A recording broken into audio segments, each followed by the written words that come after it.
Well, today it was brilliant. It was the first time that I could attend, because we'd never get to Dublin, and it was the first time I could attend one and remember the family. Like, I mean, my granduncle, Richard Clear, he died in the First World War. There was no work here at the time, and he went to New Zealand with two sisters. So when he was out there, he joined the New Zealand Fusiliers and became a medic. So he was in France taking a wounded soldier, trying to get him off the field when he was killed himself in it. And his grave and all is in France now. We went to see it, and it was lovely, but he was only 24. And he was my grandfather's brother. My association with today is my great-granduncle, Private Thomas Dial, who was part of the BF that left this region back in 1914. Now, unfortunately for Private Dial, only lasted a few weeks out there. He was killed in action within a few weeks of arriving in France. I was at his graveside in Belgium, in a place called Langmark, the Cement House Cemetery up there. And I was the first one to visit his first one from the family to visit his grave, and I must say it was a very stirring moment. Even thinking about it now, I get goose pimples and that. My mother was touched, and that's why she came along today, because it being the first commemoration ceremony in Kilkenny of this type. And when I was at his grave in Langmark, I brought his medals out and reunited him for an hour out there, the medals on the grave. And I think it was one of the highlights of my military career. Donovan. I was in the army for 32 years, just short of 33 years. Was a Sergeant Major of the last two units in Africa with the 3rd Battalion. Was with the first Irish group in Afghanistan, and really that's why I'm here right now. It's fantastic. Well, firstly, obviously, it's fantastic to honour the people that have died in service, and commemorate their families and the people left behind. And it's just fantastic any time to remember these people who've given the ultimate sacrifice, they've given their lives for their country or in the service of peace or the betterment of other people. So.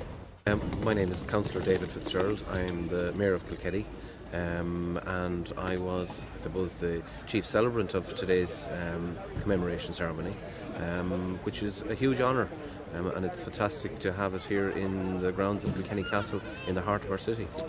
We have a long tradition of military service with both our military barracks and also many Kilkenny citizens both in the city and outside the city which served in military forces over many generations. I came here to Kilkenny Castle today to honour my granduncle's memory. His name was John Purcell, and he died in the First World War in France. He actually had pneumonia and died in the trenches, and it was great to have a regional ceremony here today. I know it represented a few counties, and in fairness to the Army and the Borough Council, they, after putting on a fabulous performance today in relation to what was taking place. The setting of Kilkenny Castle itself was absolutely gorgeous to have it in that. And to the family after John had passed away.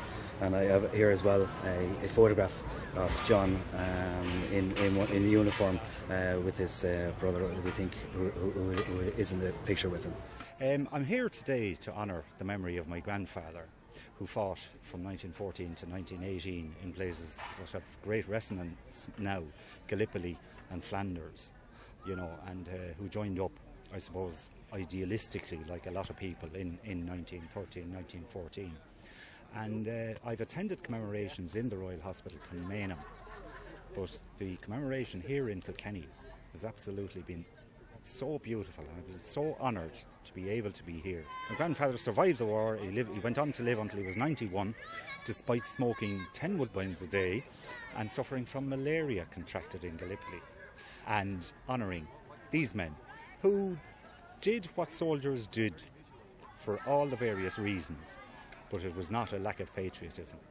And this is being recognised now, and that's why I'm so pleased to be here today. These are his 3 medals. These 2 medals are standard enough for most people who fought in the First World War, the Great War as they called it. But this one is unusual to have it in a set, because it's for people who solely joined up as volunteers before 1914. And his name is there, his name is here on the edge of this one, and his name is here on the edge of this one. And as I said, I also have his shaving mirror. The chrome is now falling off it, but it's something that just goes with the set, and of course this badge, the Royal Irish Regiment. There's been a significant amount of interest, certainly from an awful lot of people, and what people are saying to me in particular is that they have an opportunity in the long term to also come back to the Castle Park, because there will be a full-time statue placed here in the Castle Park, so they will have a permanent place that they can come and spend a few minutes, reflect, and also people that are just coming in to enjoy the park as well, that they can just take a moment or two and just consider those that have lost their lives. Preparation. Our military, for example, my soldiers had been out on the ground for the last week in all the wet Irish weather, but on Friday we had to refocus and get out of the combats and get into this suit, okay?